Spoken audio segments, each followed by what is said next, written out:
Cancel the transfer. We are not your ATM. Those brutal words reportedly shattered Prince Harry's last hope this morning. Breaking news from Kensington Palace. A secret emergency summit has ended in absolute catastrophe. Prince Harry, drowning in a reported $36 million ocean of debt, reached out to the one man who could save him, his brother, Prince William.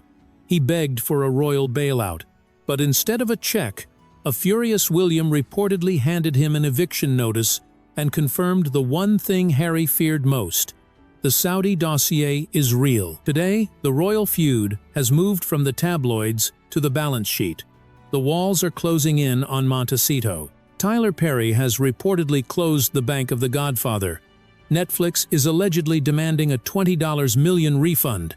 And now, Prince William has blocked the funds to destroy a secret deal that threatened the monarchy. Do not look away. In the next few minutes, we are opening the Anne files. We will reveal the 10 a.m. insurance nightmare that triggered a foreclosure panic and expose the shocking intelligence report regarding yacht photos that made William slam the door forever. The checkbook is closed. The truth is open. Stay with us. To understand why Prince William reportedly refused to sign the check this morning, we have to understand that this wasn't just a financial decision. It was a security decision. According to palace insiders, when Harry begged for the bailout to save his Montecito estate, William didn't just look at the mortgage. He looked at the source of the funds Harry was trying to access. He reportedly pointed to the Saudi dossier, a file that Princess Anne had flagged years ago and forced Harry to confront the impossible math of his wife's past. The dossier focuses on a specific, critical period between 2008 and 2012. During these years, Meghan Markle publicly described herself as a struggling actress, barely surviving the brutal economics of Hollywood. Her resume lists minor roles and a stint holding a briefcase on Deal or No Deal, a job that creates a specific income bracket, and certainly not one that includes private aviation. Yet, the surveillance data in the dossier tells a completely different story. It places this struggling actress on yachts worth tens of millions of dollars, attending private gatherings in the Mediterranean that cost more per night than most people earn in a year. Princess Anne looked at this ledger years ago and asked the question Harry refused to ask. Who paid? Cable television roles do not fund Monaco summers. In the eyes of British intelligence, unexplained wealth or unexplained access is the single biggest indicator of a security compromise. If you have no money, but you are vacationing like a billionaire, the question isn't, how lucky are you? The question is, who owns you? And today, William allegedly put the physical proof of that ownership on the table. It wasn't a bank statement. It was a photograph of the infamous Chopard earrings. These stunning chandelier diamonds, worth an estimated £500,000, were officially a wedding gift. But the donor wasn't a family friend or a Hollywood producer. It was Crown Prince Mohammed bin Salman, MBS, of Saudi Arabia. William's argument is brutal in its logic. Why would the absolute ruler of Saudi Arabia send a $500,000 personal gift to an American cable TV actress he supposedly had never met? In the world of the Gulf elite, you do not give diamonds of that magnitude to a stranger. Intelligence analysts have long speculated that these earrings fit the profile of a severance package or a golden handshake, a final payment for years of discretion and strategic social placement within those elite circles. It was a signal that the accounts were settled. This is why William is furious. He reminded Harry of the moment Meghan wore those earrings to a state dinner in Fiji, just weeks after the murder of journalist Jamal Khashoggi, which the CIA linked to MBS. By wearing them against palace advice, she wasn't just being vain, she was displaying her loyalty to her former patrons. William reportedly told Harry that the royal family cannot bail out a couple who are beholden to foreign oligarchs. He destroyed the secret deal because he fears that any money Harry raises from these old friends comes with strings attached that would strangle the monarchy. Harry went in asking for cash. He left, realizing that his brother knows everything. If the Chopard earrings were the physical receipt of a secret deal, then we must ask, Who was the broker? To understand the full scope of the dossier that has Prince William reportedly so furious, we have to introduce the shadow director of this entire production. If the yachts were the stage, then Marcus Anderson was the director. For years, the mainstream media has painted Marcus merely as Meghan's best friend, or a harmless consultant for the Soho House empire. But in the classified files of the Palace vetting report, the very files William allegedly slammed onto the table, he is viewed very differently. Princess Anne reportedly identified him not as a companion, but as a handler. This recontextualizes the entire romance. To understand why, we must look at the pivotal year of 2015, the year before Meghan met Harry. While the world thought she was merely filming Suits in Toronto, intelligence reports suggest she was attending the graduation ceremony of her social climbing career, the grand opening of Soho House Istanbul. This event is the missing link that connects the Saudi-connected elites mentioned in the leaked yacht dossier to the future Duchess of Sussex. Istanbul sits at the crossroads of East and West, and for Meghan, it was the bridge between Hollywood obscurity and global power. It was here, amidst the hammams and rooftop parties overlooking the Bosphorus, that the strategic social placement reached its peak. Sources whisper that this wasn't just a party, it was a marketplace. Marcus Anderson, the global membership director of Soho House, allegedly curated the guest list to ensure talent mixed with capital. The dossier likely flagged that Meghan was introduced here to a specific network of Middle Eastern financiers and Gulf power brokers. In these environments, you are brought in because someone believes you can serve a function socially, relationally, or strategically. Meghan wasn't there because she was a global star. She was there because she was a candidate for elevation. And this leads to the most devastating realization for Prince Harry during this emergency summit. It forces him to confront the possibility that his best friend Marcus was actually working a job. We were told they met on a blind date in London, orchestrated by a mutual friend. That friend was Marcus Anderson. But if we accept the premise of the Saudi dossier confirmed by William, this wasn't a romantic setup. It was a business transaction. Marcus didn't just introduce two single people, he allegedly executed a placement. He took a candidate who had spent nearly a decade navigating elite power spaces, a woman who knew exactly how to read rooms and cultivate relationships, and placed her in front of the ultimate target. Harry likely realizes now that the skills Meghan used to charm him, her intense listening, her discretion, her ability to make him feel like the only man in the room, were not natural. They were quietly evaluated and perfected during those yacht nights and Istanbul mixers. She didn't look like an outsider when she entered his world because she wasn't one. She looked like someone who understands the hierarchy because she had been serving it for years. Princess Anne reportedly warned Harry that Marcus Anderson was the bridge between the paid yacht nights and the royal family. But Harry didn't listen. He thought he was falling in love. Now, William is showing him the evidence that he was simply the final acquisition in a merger that began on a rooftop in Istanbul. The Chopard earrings and the Istanbul connection are damaging pieces of evidence, but they are merely the tip of the iceberg. The reason Prince Harry reportedly left the summit in a state of paralysis isn't just because of what he remembers, it's because of what his family has written down. We have arrived at the most explosive chapter of this investigation, the Anne Files.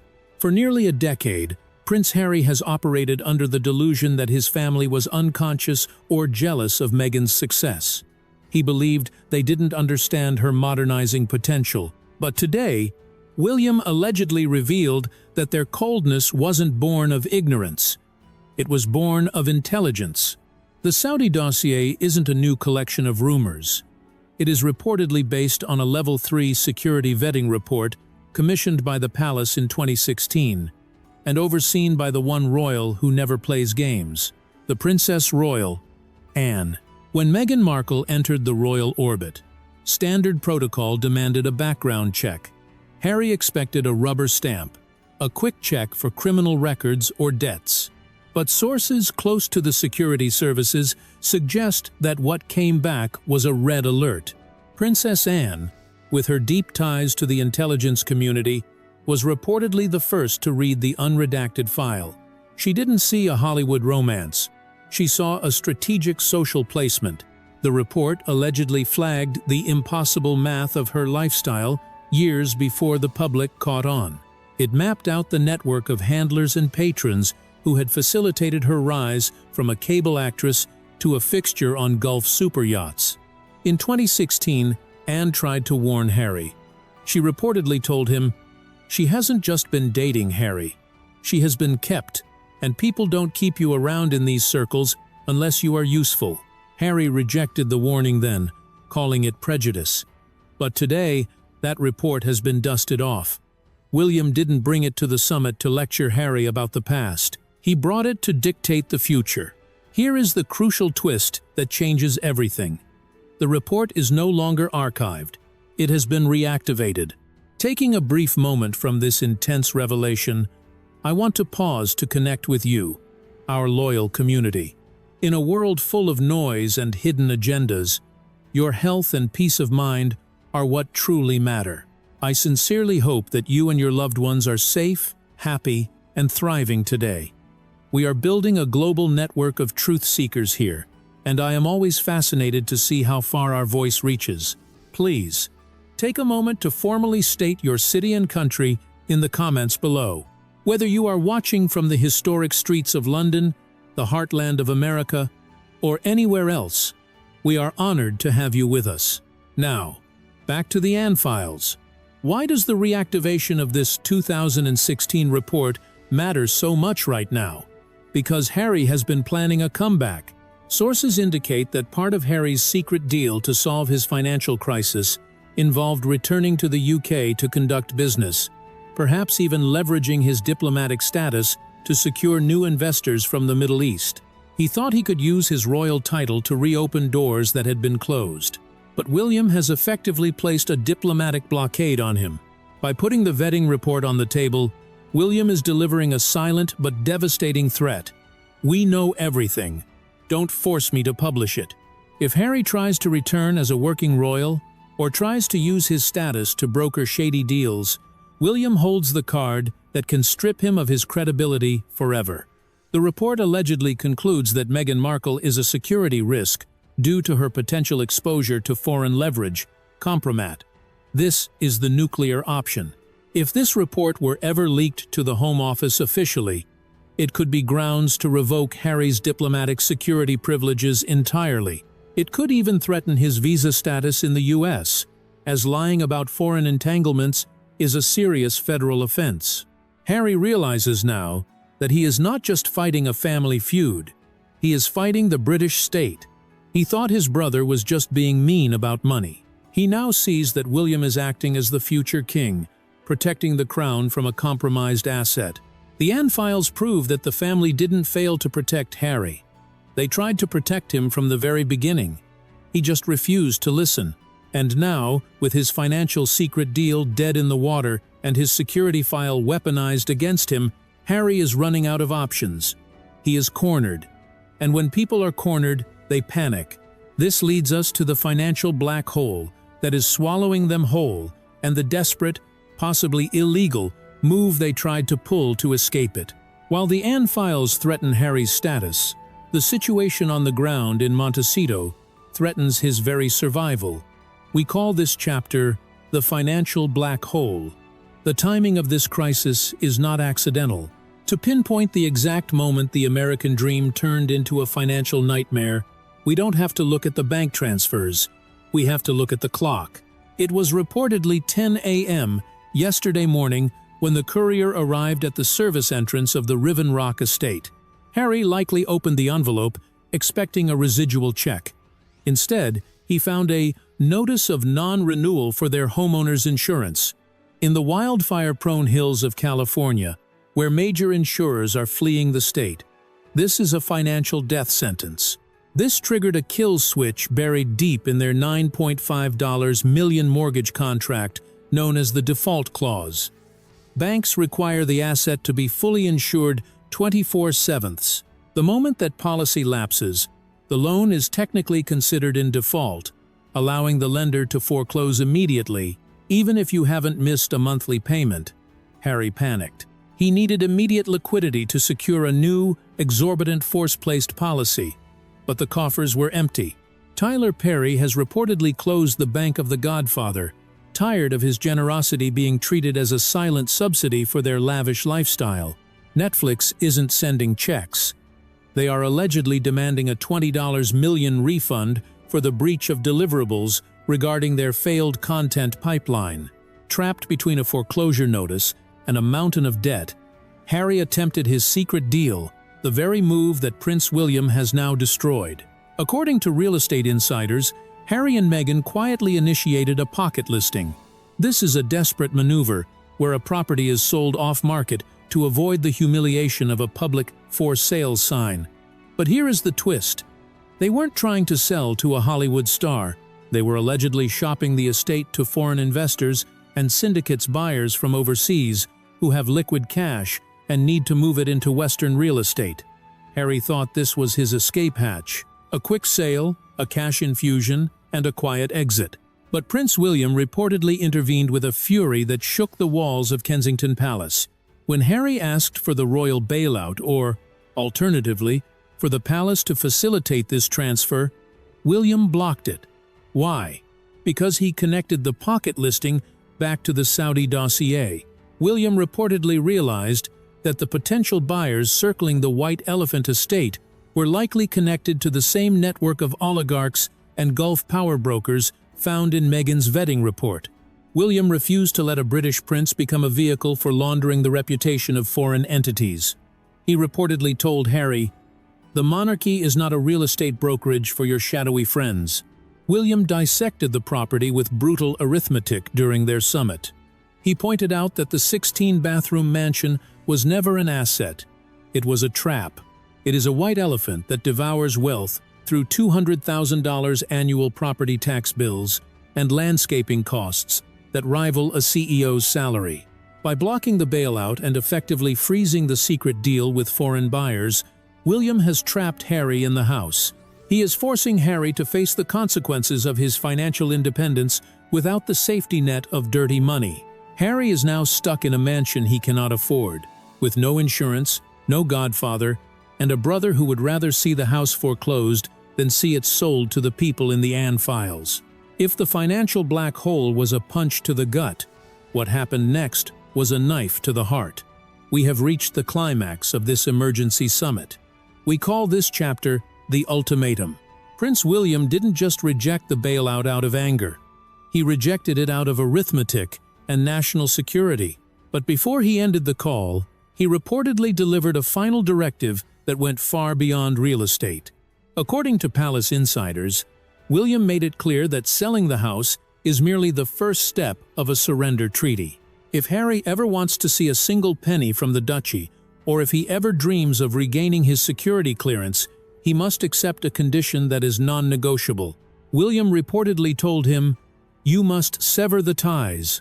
This wasn't about divorcing Meghan, at least, not explicitly yet.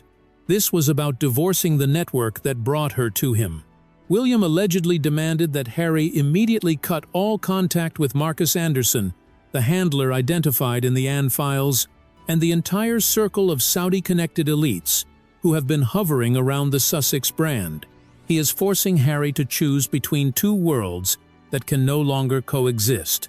He can either be a British prince, loyal to the crown and protected by the state, or he can be the husband of a woman with unexplained access to foreign oligarchs, living on the charity of people who expect favors in return.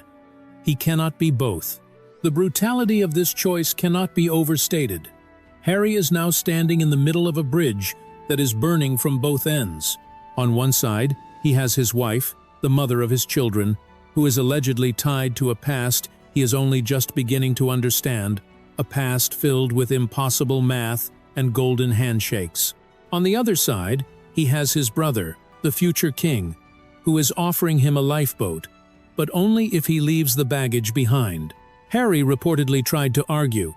He tried to claim that these connections were harmless, that Marcus was just a friend. that the yacht photos were just vacations. But William silenced him with the Duchy audit. He reminded Harry that even his Hollywood friends have realized he is a liability. Tyler Perry has walked away. Netflix is clawing back money. The A-list has frozen them out. William's message was stark. They are abandoning you, Harry. We are the only ones left, but we will not save you if you are still working for them.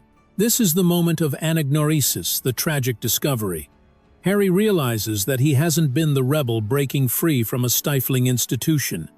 He has been the useful idiot in a global game of influence peddling. He realizes that by refusing to sever the ties years ago, he allowed himself to become a vehicle for strategic social placement. And now, to save himself, he might have to betray the woman he sacrificed everything for. William's ultimatum has stripped away the fantasy. There is no half in, half out. There is no secret deal with foreign investors. There is only the cold, hard reality of the monarchy. Harry is alone in that $14 million white elephant, surrounded by 16 bathrooms and silence. The Bank of Pa is closed. The Bank of Wills is closed. And the only way to unlock the door is to turn his back on the life he built. He is trapped in a gilded cage of his own making, and for the first time, he sees the bars clearly. As the sun sets over the Pacific, we are left with a haunting image. Prince Harry, standing on that $14 million balcony, looking out at the view he is about to lose. The Saudi dossier and the rejected bailout tell us a story that is less about royalty and more about the brutal reality of adulthood. We call this conclusion the gilded cage. The life lesson here is profound. We often confuse lifestyle with life. Harry chased the private jets and the independence, believing these things defined his freedom. But Prince William's refusal to grant the $36 million bailout teaches us a hard truth. You are only as free as your bank account allows you to be. True freedom isn't about escaping a monarchy only to enslave yourself to a mortgage, a godfather's patience, or the shadows of a Saudi dossier. Harry spent years fighting for freedom, only to realize he may have simply traded one cage for another one, made of debt. This is a tragedy of arrogance. Harry demonized the only people, Princess Anne and William, who loved him enough to tell him the truth. He mistook their warnings for enmity. But as I look at the wreckage of the Sussex brand, I believe Prince William didn't burn the bridge out of malice. He burned it to stop them from running back into a burning building. Sometimes, the only way to save someone is to let them fall. Now, the final verdict belongs to you. William has drawn a line in the sand. No bailout, and the ties must be severed. Was Prince William right to block the funds and force the sale of the house? Or is this a cruel abandonment of a brother in crisis? Vote your verdict in the comments.